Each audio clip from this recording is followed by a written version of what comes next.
নমস্কার। কবিগুরু রবীন্দ্রনাথ ঠাকুরের প্রচ্ছন্না এই কবিতাটা আবৃত্তি করছি। আপনাদের ভালো লাগলে অবশ্যই আমার চ্যানেলটাকে সাবস্ক্রাইব করবেন, লাইক করবেন, শেয়ার করবেন, বেল বাটনটা প্রেস করবেন।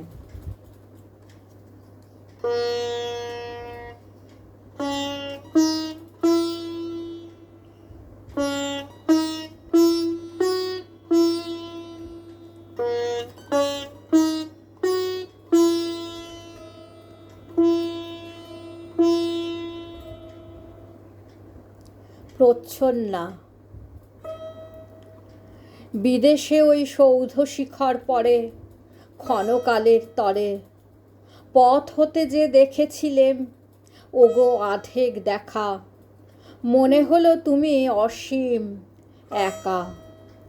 দাঁড়িয়েছিলে যেন আমার একটি বিজন ক্ষণে, আর কিছু নাই সেথায় ত্রিভুবনে। সামনে তোমার মুক্ত আকাশ, অরণ্যতলে নিচে ক্ষণে ক্ষণে ঝাউয়ের শাখা প্রলাপ মরমরিছে। মুখ দেখা না যায়, পিঠের পরে বেনিটি লুটায়। থামের পাশে হেলান দেওয়া ঈষৎ দেখি আধখানি ওই দেহ। অসম্পূর্ণ কয়টি রেখায় কি যেন সন্দেহ। বন্দিনী কি ভোগের কারাগারে? ভাবনা তোমার উড়ে চলে দূর দিগন্ত পারে। সোনার বরণ শস্য খেতে কোন সে নদী তীরে, পূজারীদের চলার পথে উচ্চ চূড়া দেবতা মন্দিরে। তোমার চিরপরিচিত প্রভাত আলোখানি, তারই স্মৃতি চক্ষে তোমার জল কি দিল আনি।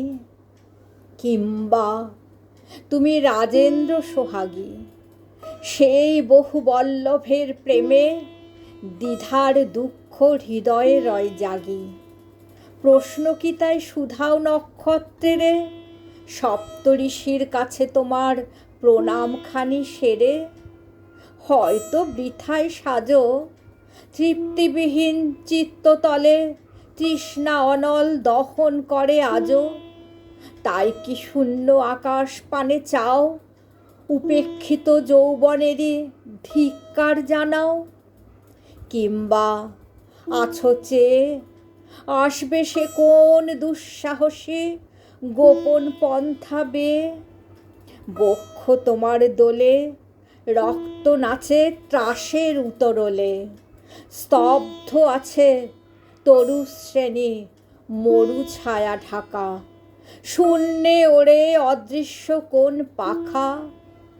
আমি পথিক, যাব যে কোন দূরে? তুমি রাজারপুরে মাঝে মাঝে কাজের অবসরে বাহির হয়ে আসবে হেথায় ওই অলিন্দ পরে।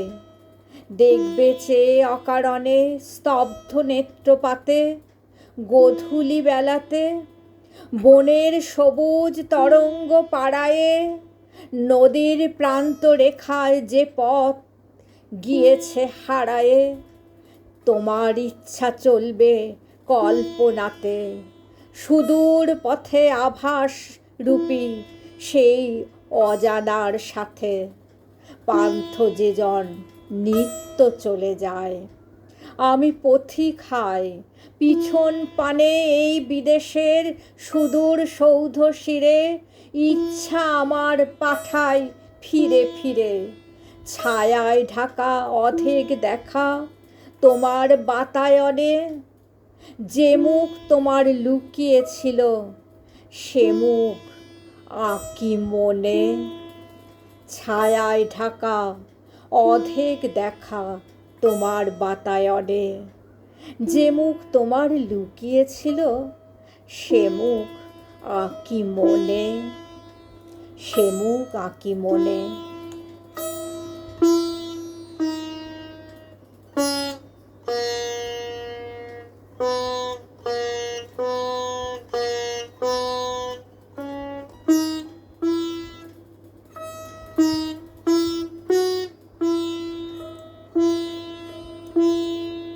নমস্কার।